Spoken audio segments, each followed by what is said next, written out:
I guess what's interesting about the Danville case is just kind of how unusual it still is, even though it's part of cryptozoology. I mean, it's an out-of-place animal, so it's not something that doesn't exist, it's just out of place. But it's pretty far from home, from South America to a town in southern New Hampshire, of all places. You know, this is New Hampshire. If you were to find, the definition of backwoods town, you'd look in southern New Hampshire, northern or southern New Hampshire. And this is a small town. Danville's really small. And of all places for a woolly monkey to supposedly show up persistently, Danville's a weird place.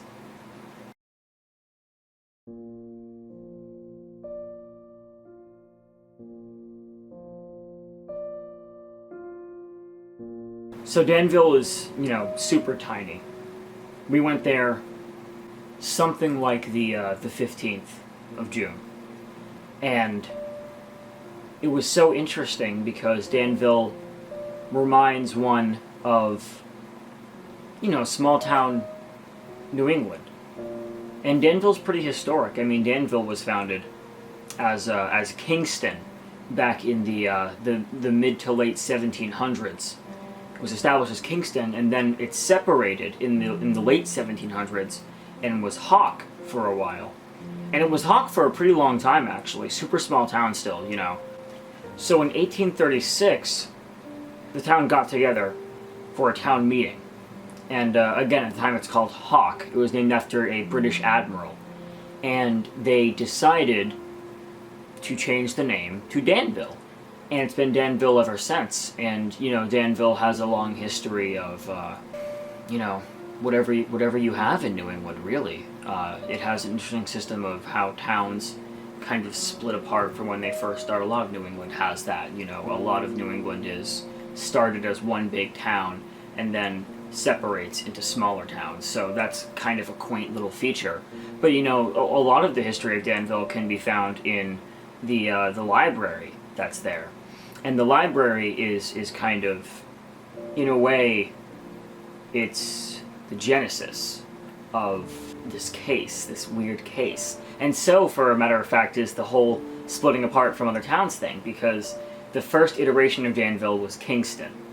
And it was along Kingston Road that we have the first sighting of the Danville devil monkey. It was August 21st, 2001. Fire chief at the time, David Kimball, is driving down the road. I think he's in his late 70s or 80s at this point. And according to his story, he sees this animal jump out of the woods into the road and then jumps back in to the tree line. And he described it as a monkey with a very long tail, a kind of dark-colored monkey on all fours.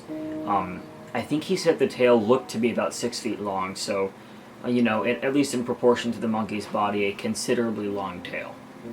So, he heads to the library after this, and the library is literally, probably a 5-minute walk from where he was on Kingston, and asked the librarian to help him identify the monkey that he saw.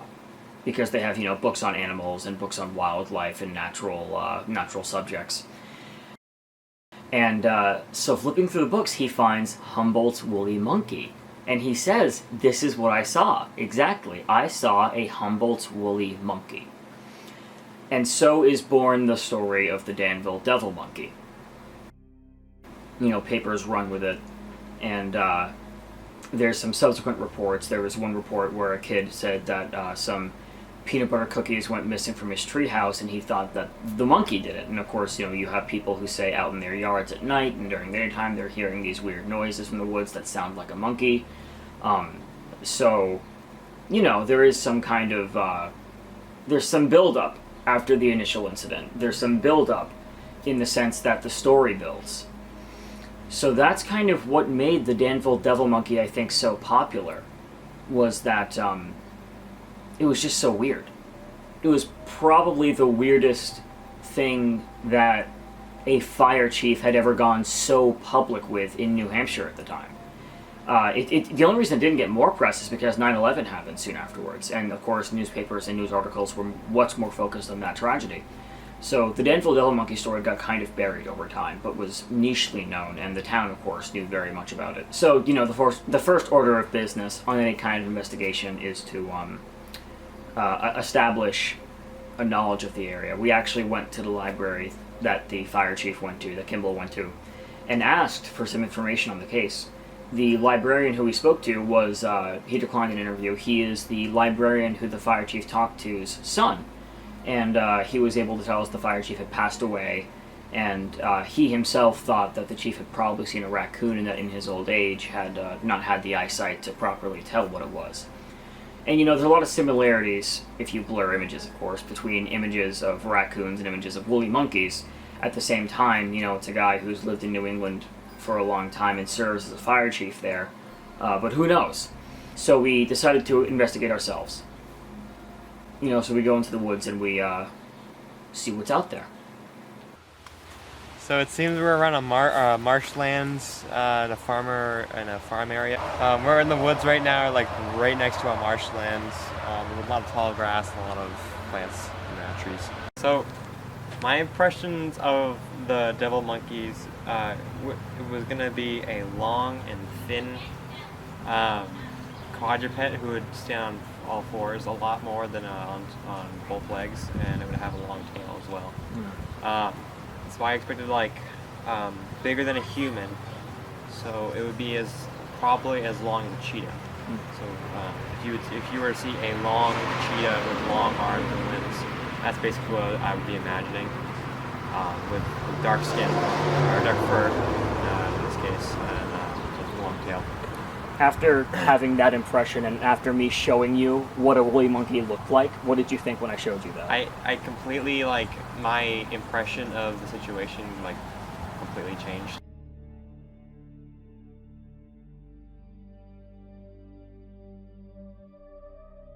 Alright, so you just did some monkey calls on your phone to alert any potential monkeys in the area. They're here.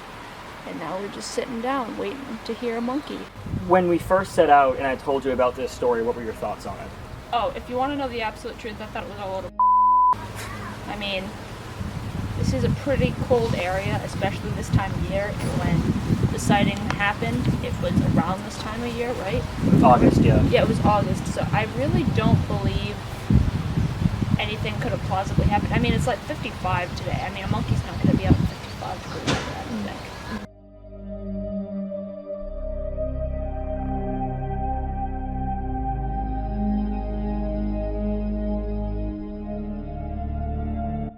And at one point, we did hear something in a marsh. And we don't know what it was. It sounded bigger than a squirrel, but there's plenty of animals around there bigger than squirrels. And, using a parabolic dish, to amplify sound, maybe it was just a squirrel and it just sounded louder. We couldn't see it, didn't catch it on Griffin's binoculars. Hannah couldn't see it, I couldn't see it, we could only hear it for a bit. So, unfortunately, we didn't really get a good glimpse of that. Something over this direction, yeah.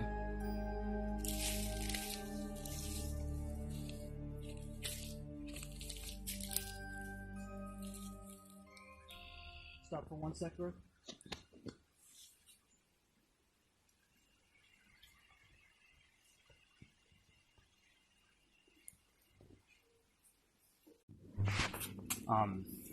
Unfortunately, we have no way to cross the water right now, so that's kind of all we can do. So you have the binoculars on you, Griffin? Let's take a look over here, if you can, right in this clean area right here, or right here, whatever best vantage point you have, and see what we can get for sound and visual.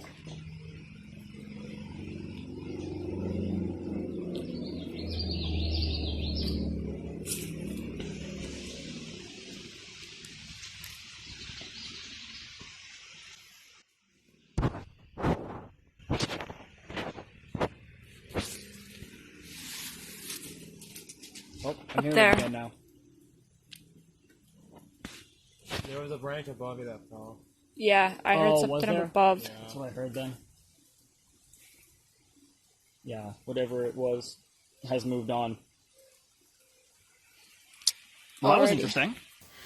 We just located some scat that's right here. It's not very big, maybe about the size of the palm of my hand or so, if that. So what we have here, this is the sample of the fecal matter that we found on the ground. No clue what it is. It doesn't fit rabbit or deer unless there was maybe some kind of illness because it isn't pellet shaped. It was more kind of like what you expect from a primate or a bear maybe. So what we'll do is we'll take this small sample that we have on the stick and throw it into a plastic bag so as to not contaminate it.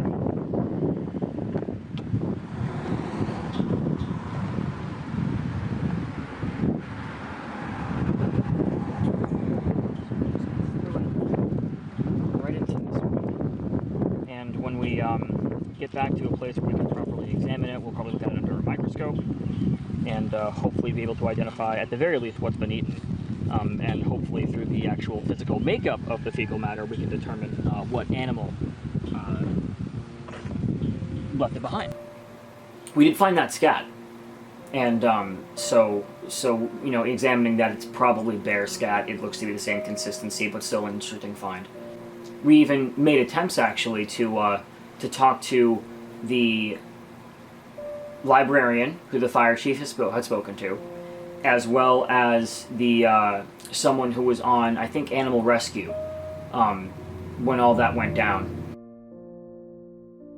A bit of watermelon juice drink right here, and we're going to just spread that really quickly around this area, just because it has this very kind of strong fruity scent. It's got coconut water and things like that, so hopefully if it's anything that normally feeds on fruits, which woolly monkeys do, we're going to have the ability to draw it out with a fruity scent, essentially. It's been 20 years since then. The day that everyone's watching this, it's been 20 years.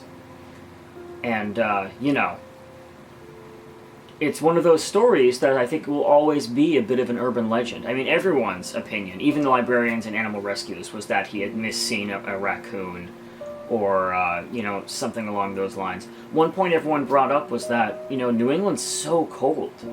It gets so brutal in the winter, especially in New Hampshire. And for a woolly monkey that's built for South American environments to survive for years and years and years and years, it's not very likely whatsoever. I would even say it's almost impossible. We do have a sighting from 2012 of a resident from Florida visiting family in Danville who claimed to see I think a yellow, kind of, you know, bellied and a yellow tail-tipped woolly monkey, which is a species of woolly monkey. It's called the yellow woolly monkey.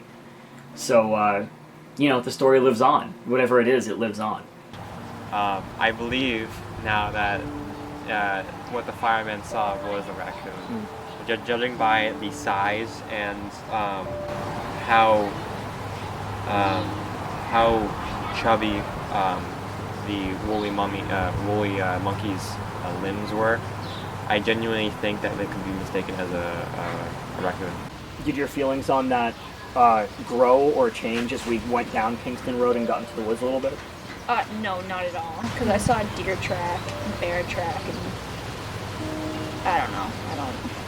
Do you think Kingston Road would have even been a good environment for a monkey to be in? No. No. What are your thoughts on why someone would think that there was a monkey? Do you agree with the raccoon idea? Yeah, it was probably a raccoon, maybe a larger dog. Can I ask you, why do you think these monkeys, or the sighting of the monkey is now called what is known as the devil monkey? Can I ask you that? There's two main reasons. One, it's catchy, right? The Danville devil monkey. Yeah, it sounds better than the New Hampshire woolly monkey or something like that. The second reason being is that there is a classification of cryptozoological sighting that people tend to refer to as devil monkeys, but they don't really fit the description of this, which is kind of why it's also a misnomer. Devil monkeys, which are mostly reported in the Midwest, are usually described as a baboon-like primate. They're usually called devil monkeys, one thing, because when you see baboons curl back their teeth, it's not a very fun sight. It's very monstrous looking. And second, because there are reports of aggressive displays, you know, so the idea of devil monkey is like, oh, well, you know, it's a big scary monkey sort of thing. Whereas something like this, I think that it's called devil monkey mainly because when people think of a North American sighting of like a simian, quadrupedal, small primate, they think, oh, well, that's a devil monkey sighting. This isn't really that, but vaguely speaking, it would fit that category if you just forewent the details. Do you think it's possible that the fire chief did see the monkey because it was his monkey and he was releasing it, and that was sort of his way of warning people? You know, that's an interesting question. I hadn't considered that. That could easily be the case. Yeah, that would be a really interesting thing. I can't rule out the fact at all that maybe this is a cover for someone releasing their monkey.